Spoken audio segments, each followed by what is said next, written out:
हाँ, good morning students. आज के इस वीडियो में हम मालवेसी फैमिली के जनरल कैरेक्टर्स, सामान्य लक्षण, सलाइन फीचर्स, विशिष्ट लक्षण और उसके कायिक लक्षणों के बारे में बात करेंगे।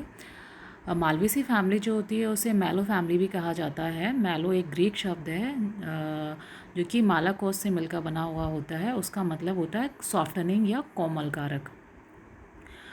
तो मालवेसी फैमिली की सिस्टमैटिक पोजीशन की अगर हम बात करें, उसकी वर्गीकृत स्थिति की, तो बैंथम एंड हुकर के सिस्टमैटिक पोजीशन के अकॉर्डिंग मालवेसी फैमिली का जो डिवीज़न है वो एंजियोस्पर्मी है, सब डिवीज़न डाइकोटिलिडनी, जो क्लास होती है, वर्ग जो होता है वो पॉलीपेटेली, श्रेणी है थैलेमिफ्लोरी, गण है मालवेल्स और फैमिली है मालवेसी।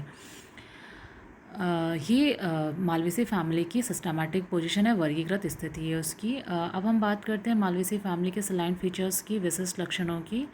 तो मालवेसी फैमिली के अंदर जो अधिकांशतः पादप पाए जाते हैं वो सदस्य श्रब होते हैं और हर्ब होते हैं। हर्ब की संख्या कम होती है और कुछ ट्रीज भी पाए जाते हैं, परंतु इनके पादपों में एक चिपचिपा पदार्थ म्यूसिलेज पाया जाता है।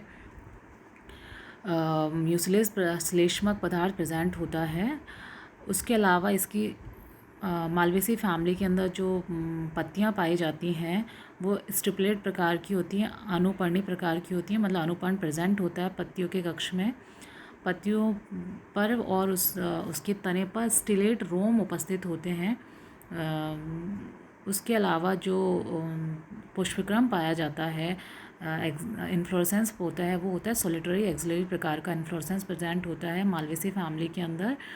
सोलिटरी एक्सिलरी का मतलब होता है पत्ती के जो कक्ष में विकसित एकल पुष्प पाया जाता है। पुष्प में अनुभाई दल पुंज पाए जाते हैं, एपिकैलिक्स प्रेजेंट होते हैं। एपिकैलिक्स का मतलब होता है जो कैलिक्स होते हैं उनके नीचे 3 या अधिक सहपत्रिकाएं प्रेजेंट होती हैं, बैक्टीरियोल्स प्रेजेंट होते हैं, उन्हें एपिकैलिक्स कहा जाता है। जो दलपुंज होते हैं, जो कोरोला होते हैं, उनका जो एस्टिवेशन होता है, विन्यास होता है, वो ट्विस्टेड प्रकार का होता है, व्यावर्तित प्रकार का पाया जाता है। उसके अलावा इसमें जो पुंकेसर प्रेजेंट होते हैं मालवेसी फैमिली के अंदर, वो असंख्य होते हैं, मोनो एडल्फस होते हैं, एक संघी होते हैं। परागकोश एक कोष्ठकीय होता है, मोनोथीसियस होता है। एक कोष्ठ मतलब कि इसके परागकोश में एक प्रकोष्ठ होता है या एक चैम्बर पाया जाता है। उसके अलावा जो पुंकेसर होते हैं वो डॉर्सीफिक्स्ड होते हैं, बहिर्मुखी होते हैं, एक्सट्रोज प्रकार के होते हैं। बहिर्मुखी का मतलब परागकोश का जो स्पुटन होता है, वो स्पुटन की जो सतह होती है वो दल की ओर होती है। स्टैमिनल ट्यूब प्रेजेंट होती है, पुंकेसरी नाल पाई जाती है। उसके अलावा जो जायांग होता है, गानोशियम होता है, वो 2 से बहुअंडवी प्रकार का होता है। और बीजान्यास जो होता है स्तंभीय प्रकार का, एक्साइल प्रकार का बीजान्यास पाया जाता है मालवेसी फैमिली के अंदर।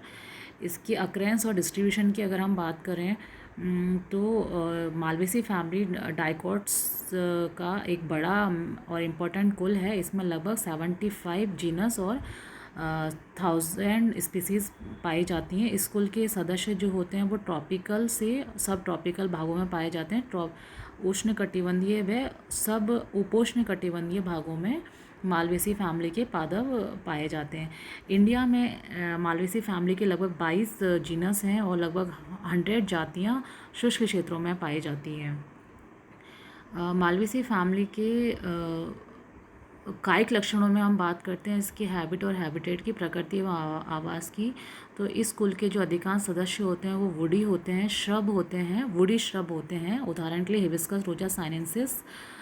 इसके अलावा काइडिया कैलिसिना, हिबिस्कस इलेटस इत्यादि पादप वृक्ष होते हैं। और साइडा, मालविट्रस आदि बहुवर्षीय शाख होते हैं, एंड पेरेनियल हर्ब होते हैं। अधिकांश पादपों में म्यूसिलेज पाया जाता है और कुछ पादपों में एसिडिक जूस भी प्रेजेंट होता है। इसके अलावा मालवेसी फैमिली के पादपों में जो मूल होती है, रूट होती है, वो ब्रांच शाखित मूसला जड़ पाई जाती है, ब्रांच टैप रूट प्रेजेंट होती है। स्तंभ जो होता है, स्टेम इरेक्ट होता है, उधुर्व होता है, ब्रांच्ड होता है, शाखाएं प्रेजेंट होती हैं। उसके अलावा बेलनाकार होता है, गांठदार होता है, ठोस सॉलिड होता है और रोएदार होता है, रोम प्रेजेंट होते हैं स्टेम के ऊपर। और सामान्यतः स्तंभ का जो ऊपरी भाग होता है वो हर्बेशियस होता है, शाखीय होता है। और जो निचला जो भाग होता है, आधारीय परिपक्व भाग जो होता है वो काष्ठीय प्रकार का होता है, वुडी प्रकार का होता है। स्तंभ के ऊतकों में म्यूसिलेस ग्रंथियाँ प्रेजेंट होती हैं, जो कि बहुलता से पाई जाती हैं। पत्तियों की बात करते हैं। लीफ जो होती है मालवेसी फैमिली में वो स्तंभीय होती हैं, कोलाइन प्रकार की होती हैं। कोलाइन का मतलब होता है पत्तियां मुख्य तने से लगी हुई रहती हैं। उसके अलावा शाखीय होती हैं, रैमल होती हैं। पत्तियां शाखाओं पर भी प्रेजेंट होती हैं और मुख्य तने के ऊपर भी पत्तियां पाई जाती हैं। सरल होती हैं, एकांतरित प्रकार की होती हैं। एकांतरित का मतलब होता है अल्टरनेट, मतलब एक इंटरनोड से, एक पर्व संधि से एक पत्ती निकली रहती है। अनुपर्णी होती हैं, स्टिपुलेट प्रकार की होती हैं। सैवरंत होती हैं, पिट्यूलेट प्रकार की होती हैं। व्रंत पाया जाता है पत्तियों में। हस्ताकार रूप से पालित होती हैं, पामेटली कम लोब्ड होती हैं। और इनके जो पर्णशोर होते हैं वो दांतेदार होते हैं, जैसा कि आप वीडियो में देख रहे हैं, डेंटेड प्रकार के होते हैं। इसके अलावा इनमें जो सिराविन्यास पाया जाता है वो होता है बहुसिरीय जालिकाबद्ध, मल्टी कोस्टेड रेटिकुलेट वेनेशन प्रेजेंट होता है मालवेसी कुल के पादपों में पाए जाने वाली पत्तियों में। अनुपर्ण जो प्रेजेंट होते हैं वो लेटरल प्रकार के होते हैं, पार्श्वीय होते हैं और आशुपाती होते हैं। इसके अलावा मालवेसी कुल के पादपों में जो पत्तियां पाई जाती हैं उनकी सतह पर स्टिलेट हेयर्स, ताराकार रोम प्रेजेंट होते हैं, जिनकी संख्या बहुत अधिक होती है। इसके विशिष्ट लक्षणों में हमने बात कर ली थी इन्फ्लोरेसेंस की। इसका जो इन्फ्लोरेसेंस होता है वो सोलिटरी एक्सिलेट प्रकार का इन्फ्लोरेसेंस पाया जाता है। उसके अलावा एकल पर्ण सम्मुख प्रकार का सोलिटरी लीफ अपोज्ड प्रकार का इन्फ्लोरेसेंस प्रेजेंट होता है, जो कि गॉसिपियम में पाया जाता है।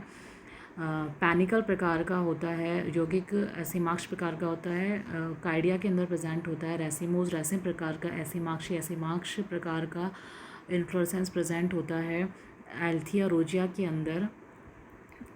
और सरल ससिमाक्ष का असिमाक्ष रेसिम ऑफ सिंपल साइन प्रकार का जो इन्फ्लोरेसेंस होता है वो हिबिस्कस कैनाबिस में प्रेजेंट होता है। तो